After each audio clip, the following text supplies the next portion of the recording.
So when you do the breath work, it's like you're turning off the computer. And then when you turn the computer back on, you can open whatever windows. And since you had that little break, you're like, oh, I probably really only need to do this one thing or two. So you open 2 windows. That's it. That's what breath work does. So it turns off all the noise, right? And then you could say, okay, I really need to get this done. Or I need to get some food. Or I need to get some water. Or I have to do the next thing that is actually really important to me.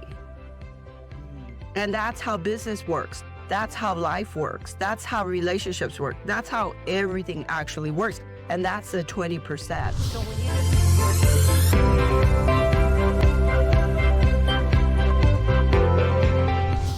Welcome, fellow entrepreneurs and goal getters, to Entrepreneurial Elevation, Unleashing Greatness Within, with myself, your host, Kelley Beveridge, and my guest today, chiming in from Los Angeles, Monica Garcia Duggal.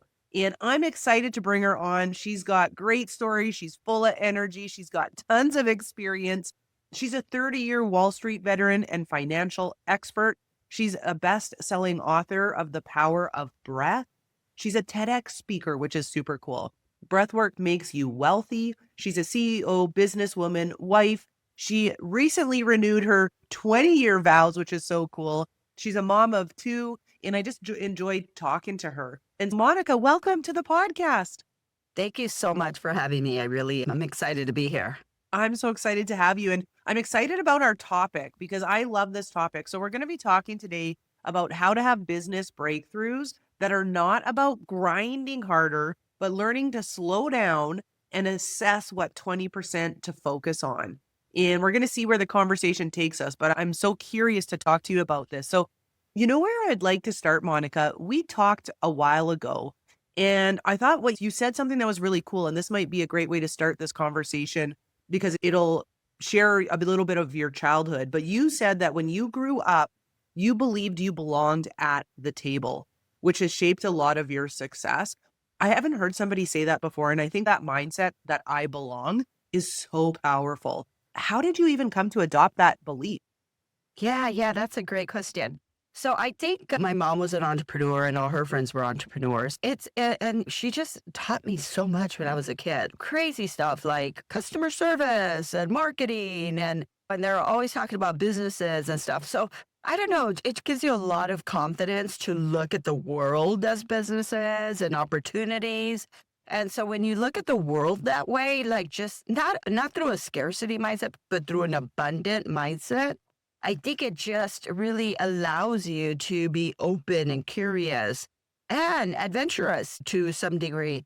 And so even adventurous in terms of your thoughts and ideas, which I think it's almost like it'd be amazing if everybody could be curious, if everybody could have that type of like maybe mindset when we were kids, that we were curious. I think Jeff Bezos, somebody said to stay curious, like that's how you're successful, right? And I think that's one of the things that we lose as adults is as we go through childhood to adulthood, these are the rules, these are the regulations, stay within the lines, right? Just all of this stuff. And we're just trying to figure it out. We want to do what we're supposed to. But unfortunately, some of that stuff, it stifles us and it hinders us from growing and from learning. Because at some point, I don't know, have you ever heard of Carol Dweck? She's from Stanford.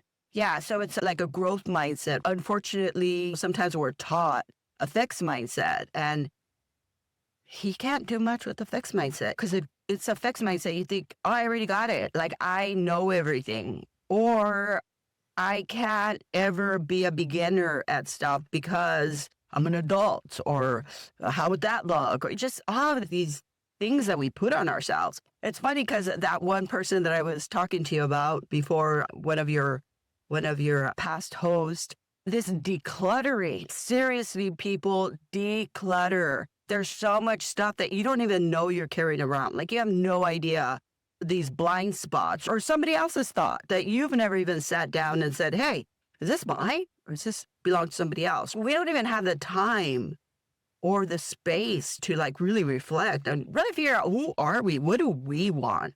And I know some of your other hosts about alignment, That right there, that's the key is figure out what you want, what you align with, and do that because that's where other people are going to like just applaud you and they're just going to love you because you're going to be in your zone of genius. And that's how you should show up. That's where you should show up. Yeah, no, I love it. And obviously, you have a growth mindset with everything you just shared. And I'm sure that's come through experience and years of experience and trials and tribulations. And it sounds like you had an amazing mom who, in the very beginning, supported you with adopting that growth mindset, which is really awesome. I'm curious, as you talk about do what you love and be in alignment, how did you end up going from Wall Street and getting into Wall Street in the first place? And then from there, becoming a breathwork expert, because that's not a typical combination. So when did you realize that I starting to love that. down? Yeah. This is perfect. This is beautiful segue. So actually, I was at UC Berkeley. Okay. So that was a completely competitive school. And it's all the kids there. They're the best of the best, right? And Berkeley's the type of school that doesn't let you in unless you've had to deal with some hardship. So people, their kids have straight A's or the valedictorian. They have all these amazing things going on. And then they get rejected at Berkeley and they're like, what the hell? Why was my kid rejected? This is insanity, right? And other kids that also have good grades, but something, the idea behind Berkeley is if you're going to make it, you're going to finish the program, we're going to let you in. But if you haven't shown that you're going to stick to it and finish it, not going to get in. And it made sense because I literally started getting migraine headaches because it was so competitive. Yeah. And that's how I learned birth work. But it was crazy because it was like, I got to finish this. Like, I can't be like, oh, too hard. I'm out. That wasn't an option. It was like, burn the boats, right? Like mine were like, so that's the students that they learn, that they allow in there is the ones that are going to burn the boats, right? You got to finish this. You're going to have some heavy duty stuff that comes along. So for me, it wasn't migraines. And then I went to the doctor, got medicine, got more medicine because that medicine didn't work. Talked to another student that was there and she said, oh yeah, I could be out for a whole week with migraines. I'm like, I'm out. And so I went to a meditational class and I learned breath work. And it was like the first time that I could really like relax. And it was insane. It was like, I breathe? This is such a thing as breath. And I think most people really walk around. And I'll tell you what, even having all of that experience, it's still boring. It's still a pain in the neck to do it. But the power of it, the power of breath, the power of just slowing down, stopping, and just almost decluttering. I have an example in my book. I say, we get so busy. It's like having our computer open. We have 40 tabs open, right? What happens after you have 40 tabs? Everything starts slowing down. Things aren't opening. So for me, it's turn everything off. Turn off all the tabs, close the computer. So that's like breath work, right? You're turning everything off. You're like all of those thoughts that are racing in your mind. You got to get this done, got to get done. All of this stuff. So when you do the breath work, it's like you're turning off the computer. And then when you turn the computer back on, you can open whatever windows. And since you had that little break, you're like, oh, I probably really only need to do this one thing or two. So you open 2 windows. That's it. That's what breath work does. So it turns off all the noise, right? And then you could say, okay, I really need to get this done. Or I need to get some food. Or I need to get some water. Or I have to do the next thing that is actually really important to me. And that's how business works. That's how life works. That's how relationships work. That's how everything actually works. And that's the 20%, right? That's where what is really important, right? These 40 tabs that you have open, really? You can't even work. You can't even think straight. Like, how are you going to have 40 tabs open? Like, even the computer's telling you, like, too much, too much information. So if you close everything, then you could focus on your 20%. And guess what? You get that done right away. You move on to the next thing. I love that analogy. I love that an analogy allows it to make sense. And I say to people, like, slow down to speed up. Slow down. Exactly. That's right. That's one of the most powerful things out there. That's the reality, yes. And let's talk about this for a sec. So you say slow down, right? Close all the tabs on your Yeah, computer. just turn the computer off, Yeah. reboot, turn it off. Yeah, Take a little reboot. break. So how do we know? Because this is the thing, especially in hustle culture. And I think you and I, we talked previously, like I just came off of hustle, do more. And our message today is really to slow down. And when you focus on the 20%, you're going to be able to accelerate your results actually even better. And so can you chat about that? What is the benefit of narrowing our focus to that 20%, just in a way where we can then grow? Because I think it's changing our perspective. Instead of doing everything, like narrow it down to that 20%, and you're going to get to where you want to go further, faster. Yeah, and I think part of it is like fear and distraction. Like I really think that's the some of the underlyings of that is right. You're gonna have the downtime, and when you have the downtime, like maybe what are you avoiding? Why are you staying so distracted? And so I think these are the real culprits, right? I don't think that it's really the hustle. It's more that you're trying to run away from stuff, right? And so we do that, this and anything that we do that it's overabundance, overconsumption of anything, whether it's a hustle or whether it's whatever it is that you're distracting yourself with. So I think that the space in between then could be scary for people and it could be hard. But the reality though is if you face that and you actually go into that and be honest and be serious and have these conversations. It doesn't mean that you have to change everything like right away, but what do I really want? So it's almost like you're being friendly or kind to yourself, right? Because like just throwing more in there to do more, that's not kind or friendly. Like seriously, like, and sometimes it may not even be that you want to do this. This is the way I was raised. This is what we were supposed to do, right? And so it always comes back to that self-reflection. It always comes back to that conversation that you want to have with yourself. And so a nice walk or breathing, just really stop. And people are like, seriously, like that's terrifying. It is terrifying to people. So I know even with one of the other guests, and I do this too. I use coaches. Like they help you. They help you pause because I don't know how to do that. That's insane. If I stop, the whole world's going to swallow me. Like everything's going to be done. And you almost need somebody to hold your hand and say, hey, guess what? Yeah, you're right. The feelings that's the feelings.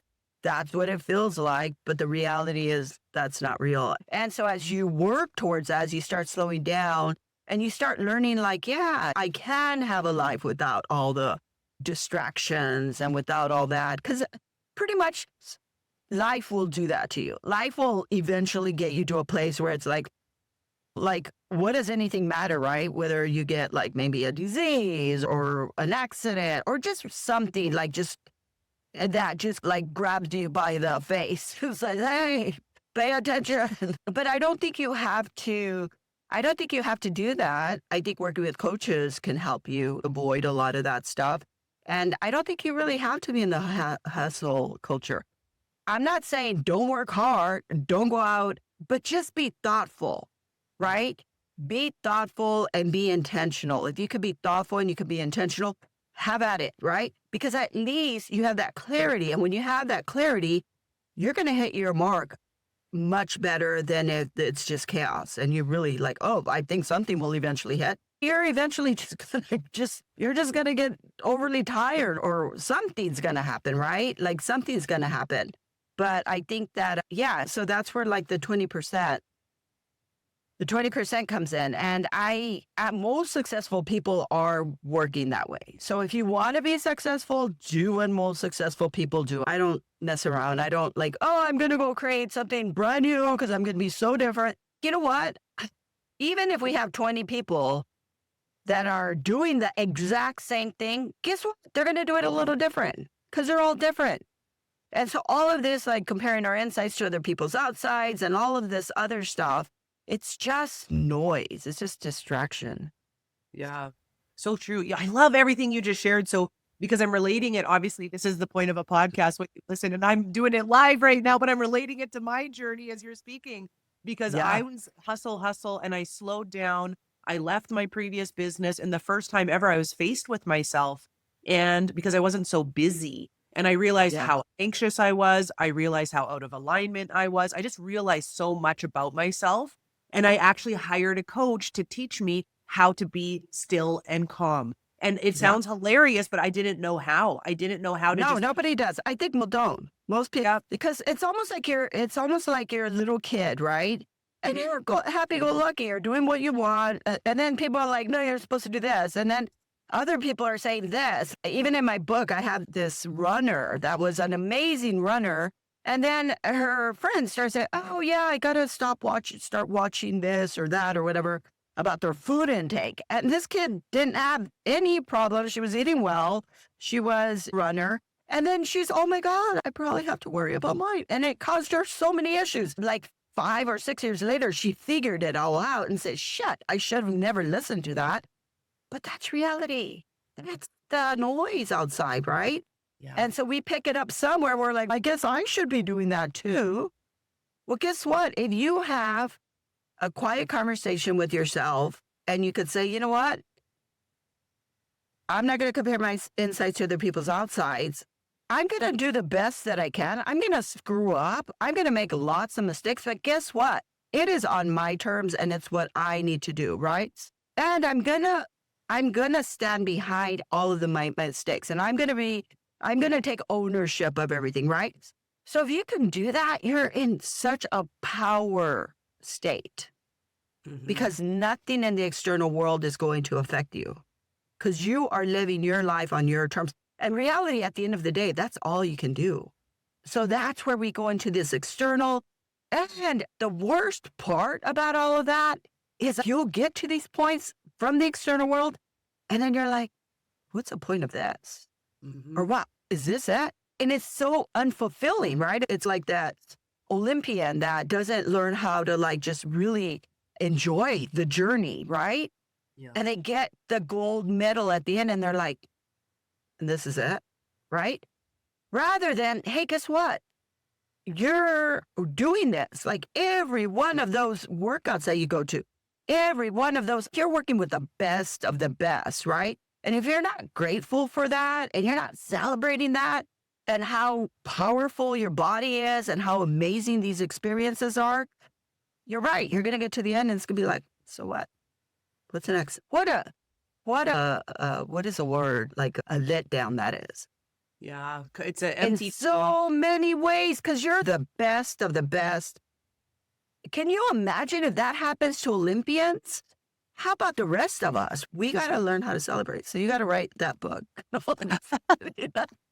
Learning how to celebrate on your journey now. Because I don't think a lot of people know how to do that, right? Because we No. are the hustle culture. We are the work culture. We're the assembly line, right? Obviously, we're moving away from that. But when you have that mindset, you don't know how to celebrate. You don't know how to just enjoy and say, hey, I got that done. And then also in the narrative of the media, you get a lot of like pushback. Oh my God, were you so happy about celebrating? Like stuff like that. And it's, oh my God, why aren't you so happy and celebrating? Let's change the narrative that way. It's such a You're powerful breathing. Exactly. You're breathing. You should freaking celebrate your breathing, right? Because one day you're not going to be breathing. But right Yeah. now you are. So enjoy it. And it's learning that too, right? It's learning how to celebrate when you're so like programmed to focus on the achievement, like you said, but then you end up there and you realize it's a bit empty if you haven't celebrated along the way. And I'm curious because you mentioned something about when you get like all of this, when you get still and then you learn about yourself. I'm curious for you, Monica, with your journey, what did you learn about yourself when you allowed yourself to slow down? Wow. Yeah. I think a lot of the same things you did. And I think that's what people will have to deal with. They all have to deal with the reality. Like what's underneath all of that busyness? What's underneath all of that distraction? And I really think that I think that is more universal than what we think of, right? And so you really have to have these practices, right? And so that's where 20% of your work gives you all your money. 20% of your relationships give you all that fulfillment. 20% of your spirituality, right? 20% of your finances. All of this stuff, if you could just look at the 20%, Like that's really you. That's your stuff. Everything else, 80% is just distraction. That's probably external. And you don't really need any of that stuff. Yeah, I had to deal with you know what? I'm so successful and I still want to be so successful even more. And I'm like, I'm alive. And I go back and forth. You're fine, right? And so you get all the external, what do you want more? Blah, blah, blah, blah. And at the end of the day, it's like, I forget who said this, but if you want it, that's because it's already yours, right? You only want stuff that you can actually have that is already yours. So at some point, just do whatever it is that makes you happy. And I think that's a struggle with people sometimes too, is other people will have a comment or this or that. And this is the work that you're going to do. This is what you want to do. This is what lights you up and makes you happy. So why do you have to explain it to somebody else? Yeah. I'm laughing because me and my girlfriends were talking about this the other day and we're calling it the F it era. We're like, we're just do what we want to do. Yes. Conversation, right? What makes us happy? Okay, so I love what you're sharing and I love your energy about this. And so how do we start to understand what the 20% is to focus on? Because there is so much. Oh, I love that. That's a beautiful question. And I do have my book, My Power of Breath. So I'm going to just give you the high level of my power of breath. My book's main focus is to have unconditional self-love. Okay? Like on top of anything else is unconditional self-love. So what you do is you support yourself and you never leave yourself. Once you're doing that 20%, it's just going to float to the top and it's going to be crystal clear. There's not going to be anything there's not going to be any chaos. There's not going to be any opaqueness. There's not going to be any muddy waters. It's just going to be clear water, makes sense.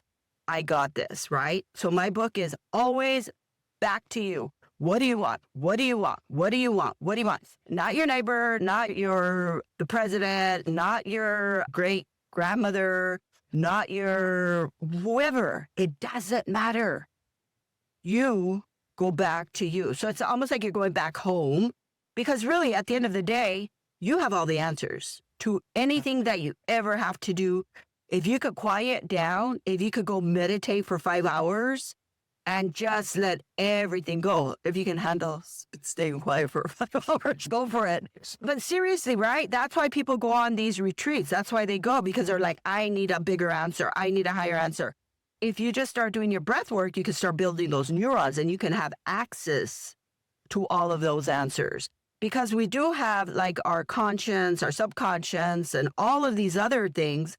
And we do actually get more information and there's a lot of people that know how to tap into it.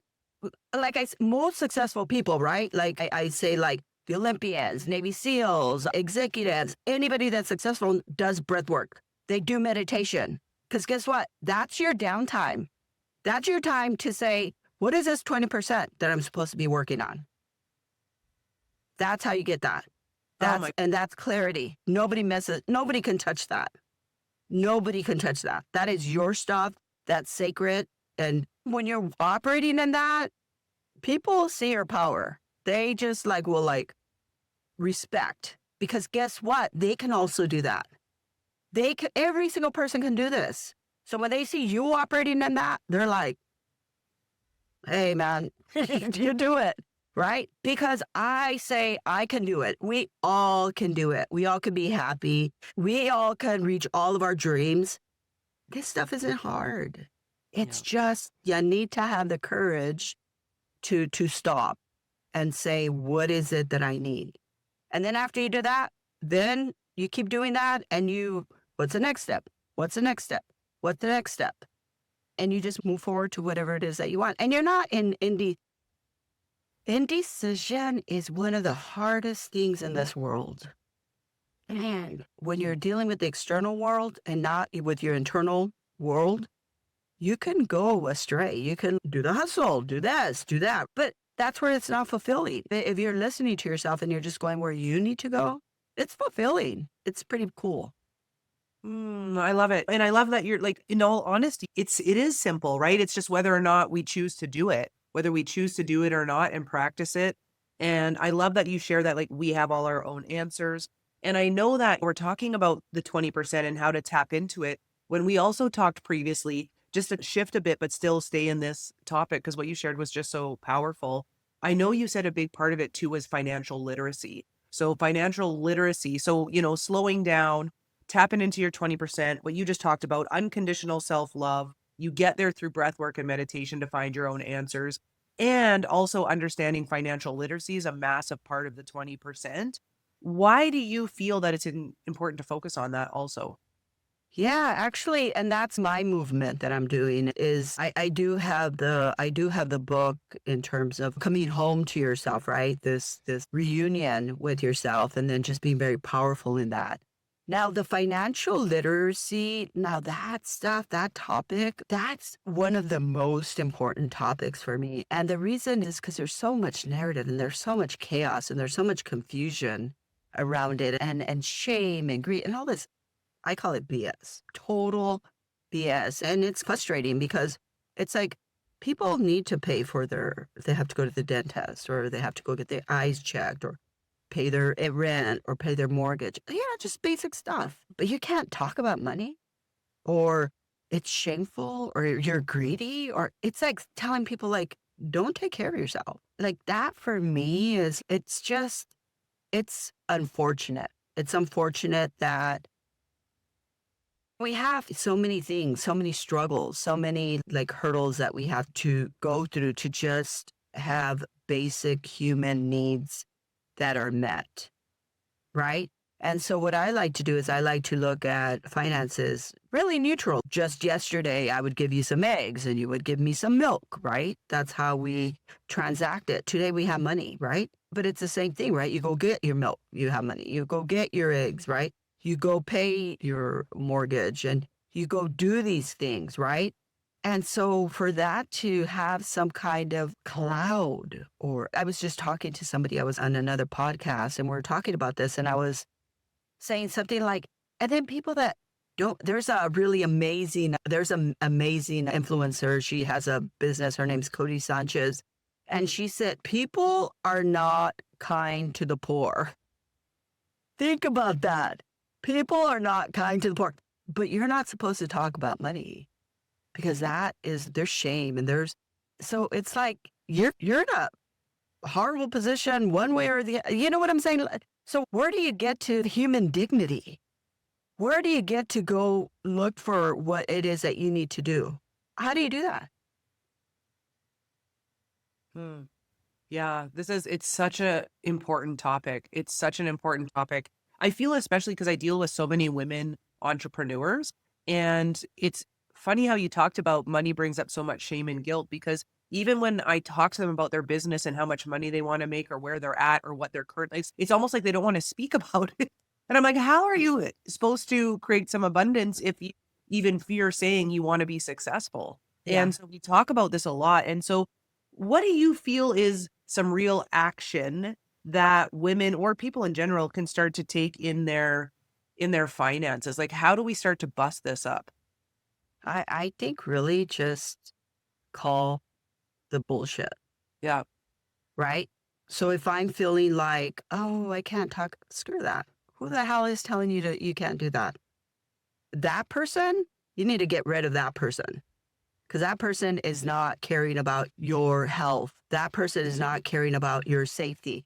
That person is not caring about your mental health. They're not, call it innocent that they don't know any better, but whatever, they're causing damage. If they're telling you cannot take care of yourself, that's a problem. That's a really big problem. Yeah. And And so I think for them to just look at it like, why would I even care about all of these false narratives that I'm carrying around? Right? And it doesn't matter if you're a female or a male because the same kind of narrative, right, could be sold to anyone. You just got to get rid of it. You're like, almost like that's BS. That's not true. So anytime you get that thought, just say, I'm just blowing that out of the water because that's not going to be helpful. It's not true. Sorry. I don't have time for that. What do I need to do? Where do I want to go? How am I going to get there? That's it. Anything else? Sorry, I don't have time. I don't have time for the BS.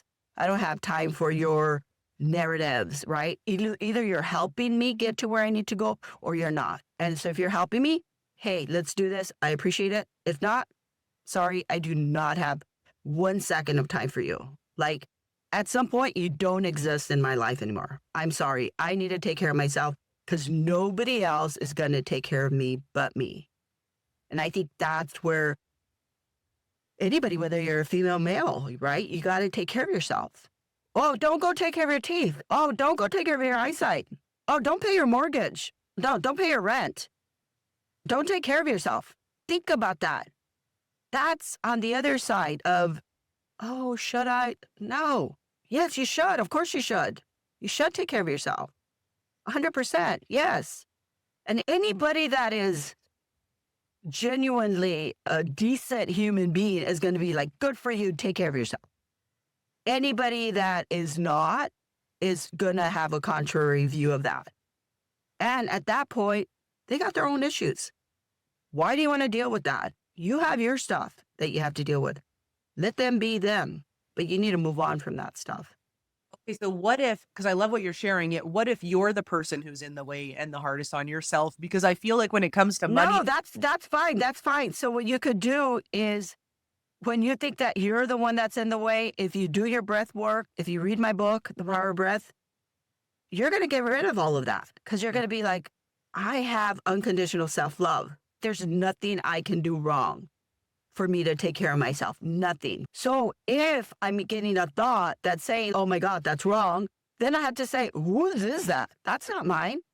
Because if it's mine, then I have to take care of myself. If I want something, then I have to go for it, right? Then that's mine, right? I get to go do that. That is then that real conversation with yourself, right? Everything else, it's just external clutter that somebody put something in your closet. Did you let them put that in your closet?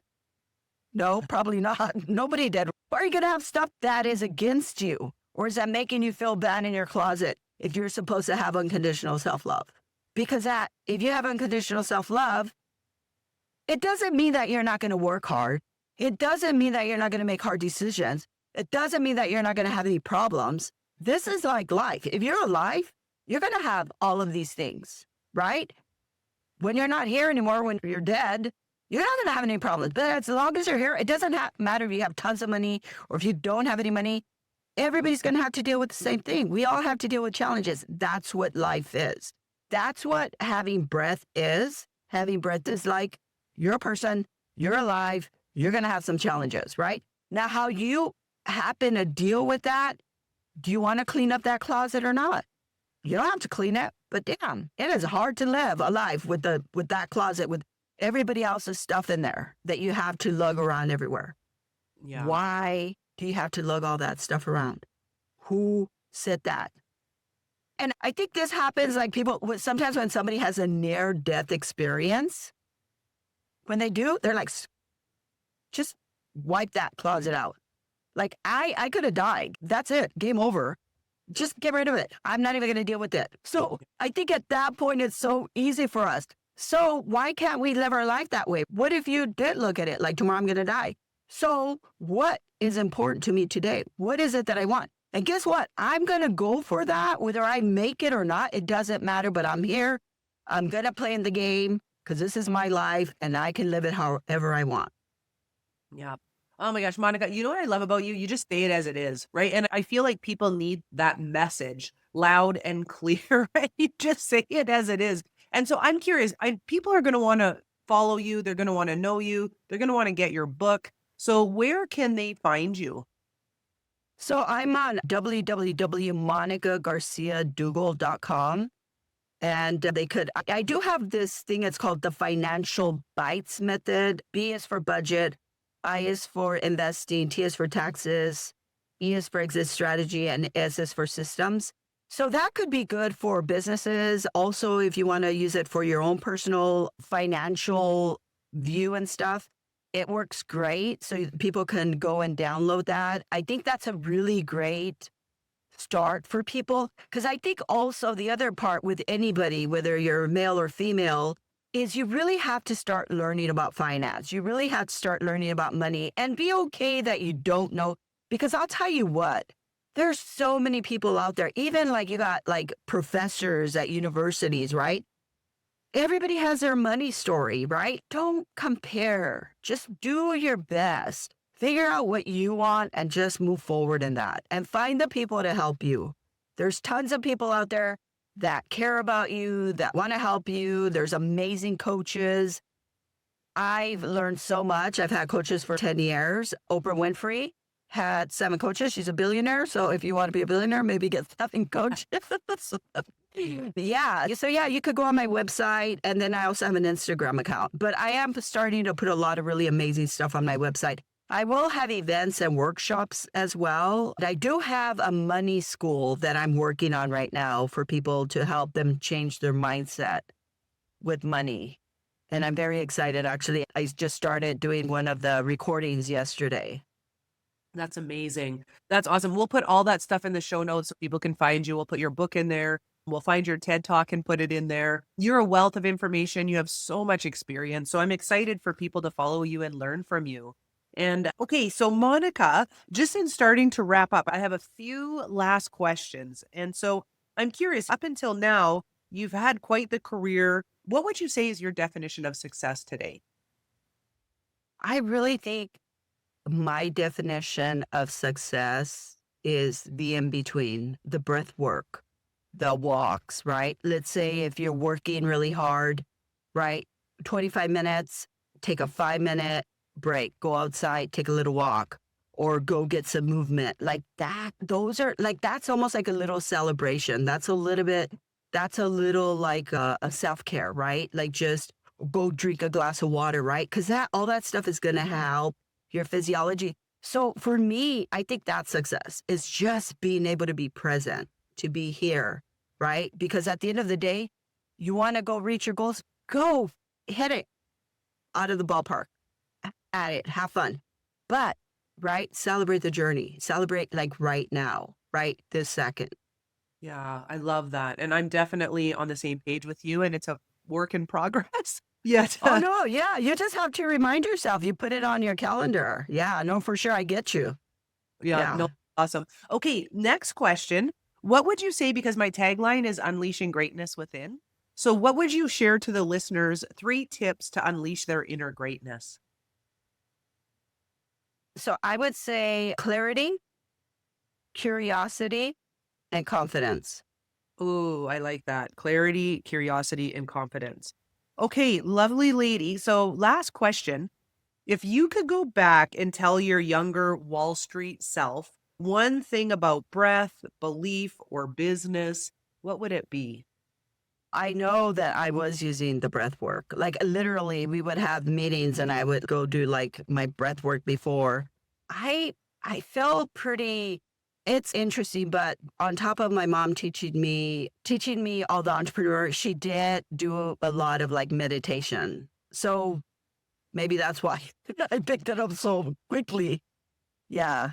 That's But I awesome. think I think that I don't know, really I think about that, but I just think that I'm a strategist, so I've just been figuring it out throughout.